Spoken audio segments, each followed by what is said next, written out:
Hello guys, welcome back to our channel Anayas family. Anayas ফ্যামিলির পক্ষ থেকে আপনাদের সকলকে জানাই সুপ্রভাত। আপনারা সবাই কেমন আছেন? আশা করি ঈশ্বরের আশীর্বাদে খুব ভালো আছেন ও সুস্থ আছেন। আর আপনারা কে কোথার থেকে দেখছেন ভিডিওটা সেটা কিন্তু কমেন্টে জানাতে ভুলবেন না। আর এখনও যদি আমাদের চ্যানেলটি সাবস্ক্রাইব করেননি তাহলে ঝটপট করে ফেলুন।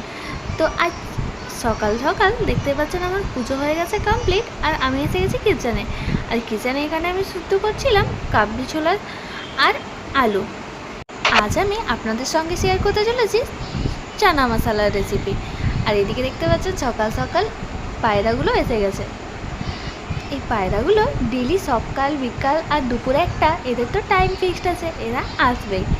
আর চাল খাই ভুট খাই দিয়ে তারপর আবার নিজের নিজের জায়গায় চলে যায়। কোথায় যে থাকে এরা, কিন্তু ঠিক টাইমে ওরা যে কীভাবে বুঝতে পারে কে জানে। ঠিক একটাতে চলে আসে, সকালবেলা ভোরবেলা এসে যায়, ঠিক টাইমে ওরা আসবেই। আর এদিকে গুবলু সোনা উঠে গেছে, আর গুবলু সোনাকে ব্রেকফাস্ট করিয়ে দিয়েছি আমি। আর ও বসে গেছে ওর বাবার কাছে, কারণ ও হেয়ার কাট করবে ওর বাবা। তো আপনারা দেখতে থাকুন কিভাবে ও হেয়ার কাট করে। আর আনায়া কিন্তু এখনও ওঠেনি, এখন বাজে সকাল প্রায় 7টা, কিন্তু আনায়া এখনও ওঠেনি। স্কুল ছুটি হয়ে গেছে, গরমের ছুটি, তাই ও এখনও ঘুমোচ্ছে। আর গুবলু সোনার ব্রেকফাস্ট হয়ে গেছে কমপ্লিট, আর ব্রেকফাস্ট করে ওইদিকে হেয়ার কাট করছিল। ওর আসলে খুব ড্যান্ড্রফ হয়ে গেছিলো, তাই ওর চুলগুলো একদম ছোট করে দিয়েছে ওর বাবা। দেখতেই পাচ্ছেন গুবলু সোনা পরিষ্কার হয়ে গেছে। এইদিকে আমাদের হচ্ছে চানা মশলা। আজকে ব্রেকফাস্টের মেনুতে ছিল চানা মশলা আর ছিল গরম গরম কচুরি। আর এই কচুরি আর চানা মশলার রেসিপিটি আপনারা যদি জানতে চান তাহলে তো অবশ্যই আমাদের চ্যানেলে পেয়ে যাবেন। আর চানা মশলার রেসিপিটি তো আপনাদের সঙ্গে আমি এখনই শেয়ার করবো, বাট কচুরির রেসিপিটি চেক করার জন্য ডেসক্রিপশান বক্সে যেতে হবে। তো চানা মশলা বানানোর জন্য সর্বপ্রথম আমি পেঁয়াজ আর রসুন নিয়ে নিয়েছি, আর পেঁয়াজগুলো এভাবে কুচি করে নিয়েছি, আর রসুনটা আমি গ্রেট করে নেবো। আর এদিকে নিয়ে নিয়েছি আদা, গরম মশলা, গোলমরিচ, জিরে, ধনে আর শুকনো লঙ্কা। এগুলো এরপর মিক্সিতে পেস্ট করে নেব। আর ওদিকে পেঁয়াজ কুচি, এদিকে রসুনগুলো আমি পেস্ট করে নিয়েছি। আর এদিকে কড়া বসিয়ে দিয়েছি, কড়ার তেল গরম হওয়ার জন্য দিয়ে দিয়েছি, আর চিনি দিয়ে দিচ্ছি 1 চামচ ক্যারামেলের জন্য। চিনিটা একটু লালচে হয়ে এসেছে, তারপর আমি পেঁয়াজ কুচি আর তেজপাতা দিয়ে দিচ্ছি। পেঁয়াজগুলো ভালোভাবে লালচেভাবে ভেজে নেব। আর ওদিকে যে আমি রসুনের পেস্টটা রেখেছিলাম ওটার সঙ্গে আরেকটা পেঁয়াজ আমি গ্রেট করে নিয়েছি। তো পেঁয়াজগুলো ফাইনালি দেখতে পাচ্ছি আমাদের লালচেভাবে ভাজা হয়ে গেছে। এরপর যে আমি মশলাটা বেটে রেখেছিলাম ওই পেঁয়াজ রসুনের যে পেস্টটা রেখেছিলাম সেটাও দিয়ে দেবো, আর ভালোভাবে এরপর মশলাটা তেল ছাড়া অবধি কষিয়ে নেব। তো পুরো শুকনো হয়ে গেছে আমাদের মশলাটা, শুকনো করে এভাবে ভেজে নিয়েছি। আর তারপর দিয়ে দেবো সয়া সস, টমেটো সস আর একটু চিলি সস। সয়া সস আর চিলি সস 1 চামচ করে দেবো, আর টমেটো সস দেবো 3 চামচ। তারপর টমেটো সসগুলোকে দিয়ে ভালোভাবে একটু কষিয়ে নেব। তারপর বয়েল করে রাখা আলু ও ছোলাটা দিয়ে দেবো জল ছেঁকে, দিয়ে ওটা একটু 5 মিনিট মতো এভাবে ভেজে নেব। তারপর সামান্য পরিমাণে জল দিয়ে কম আঁচে ফুটিয়ে নিয়ে তারপর যখন দেখবেন 10 মিনিট মতো ফোটা হয়ে গেছে আর গ্রেভি একটু হয়ে এসেছে শুকনো শুকনো, তখন ধনেপাতা কুচি দিয়ে নামিয়ে নিলেই রেডি হয়ে যাবে চানা মশলা। এভাবে চানা মশলা বানালে হোটেলের থেকে কোনো অংশে কম টেস্টি হবে না। খেতে হয়েছিল কিন্তু খুবই টেস্টি। তো আর দেরি না করে আপনারাও ঝটপট বাড়িতে বানিয়ে ফেলুন এরকম চানা মশলা। ফার্স্ট বানানো হয়ে গেছে কমপ্লিট, আর আনায়া এখনও ঘুমাচ্ছে। তো ওকে ওঠানোর জন্য এসে গেছিলাম রুমে, আর তখনই দেখি এনারা এসে গেছেন কীর্তন করার জন্য।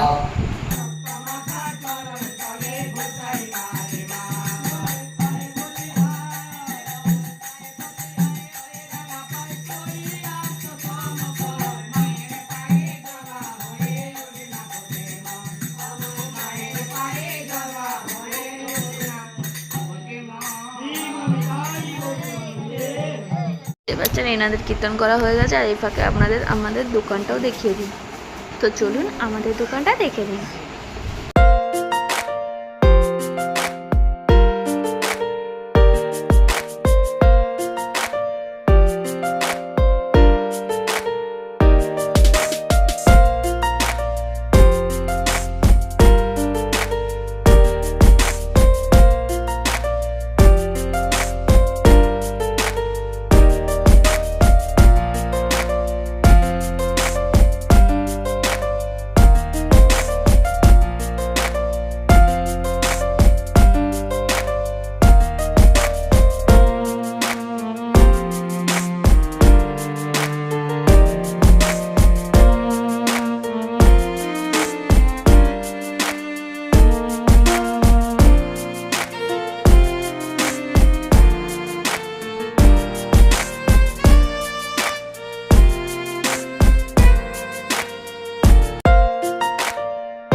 এরপর আনা আর গুবলু দুজনে ব্রেকফাস্ট করে স্নান করে নিয়েছিল। গোপু আয় দিকে, আয় আয় দিকে। আর কাল কিনেছিলাম একটা জিনিস, তো কি জিনিস কিনেছিলাম সেটা দেখে নিন। ডিজাইনটা কিন্তু খুব সুন্দর।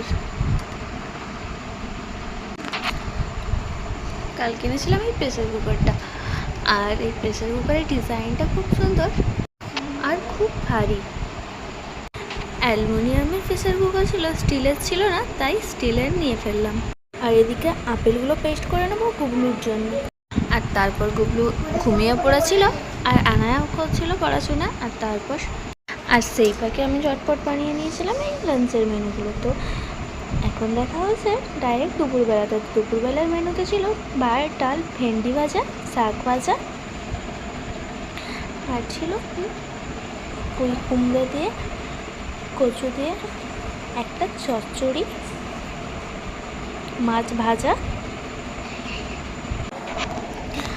আর এদিকে হচ্ছিল গুবলু আর আনায়ার জন্য গাজর আলু পেঁপে দিয়ে মাছের পাতলা ঝোল।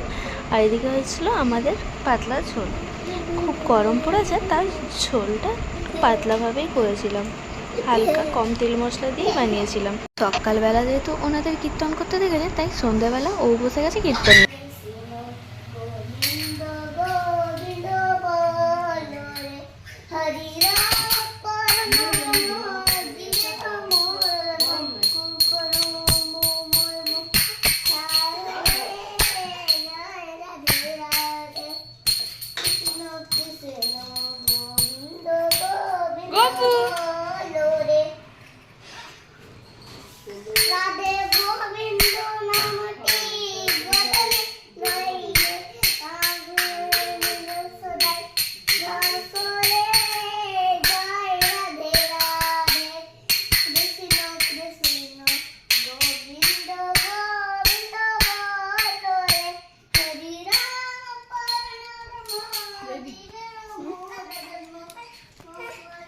কি হলো? কোথায় গেছিলে? হ্যাঁ,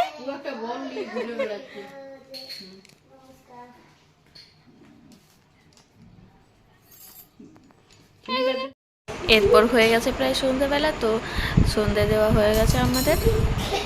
আর সন্ধ্যে দেওয়ার পর গুবলু সোনা এই চেয়ার থেকে একটুও নড়বে না।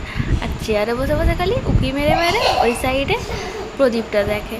প্রদীপ দেখতেও খুব ভালোবাসে, আর প্রদীপ দেখে খুব খুশি হয়। ঠিক সন্ধ্যেবেলা বুঝে যায়, আর যদি একটু লেট করে ফেলি তাহলে ও বারবার যাবে আর দেখাবে যে ওখানে প্রদীপ নেই। আর আনায়ার এসে গেছে নিউ বুক, তো ওই নিউ বুকগুলো আমি এরপর ভালোভাবে কভার করিয়ে দিই।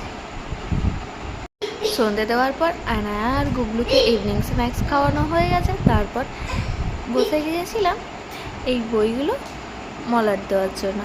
আনায়া এখন টিউশন পড়ছে, আর সেই ফাঁকে আমি এই বইগুলো মলাট দিয়ে ফেলি। আর গুবলুর ফ্যামিলির সাথে বাইরে বসে আছে। এখন বাজে প্রায় 6:30। আর এরপর কভার দিয়ে বানাবো আজকে একটা টেস্টি রেসিপি। আর এই রেসিপিটা যদি জানতে চান তাহলে ঝটপট আর দেরি না করে আমাদের ডেসক্রিপশন বক্স চেক করে ফেলুন। আজ বানিয়ে নিয়েছিলাম পোহা পরাটা, আর সাথে ছিল আলু ফুলকপির তরকারি। আর ব্রেকফাস্টে সকালে বানিয়েছিলাম ছোলা মশলা, সেটাও রাখা ছিল। তো সব মিলিয়ে আজকের ডিনারটা বেশ জমেই গেছিলো। তো আজকের মতো ভিডিওটা এখানেই শেষ করছি। আবার দেখা হবে নেক্সট ভিডিওতে। আর এতক্ষণ পাশে থাকার জন্য অনেক অনেক ধন্যবাদ।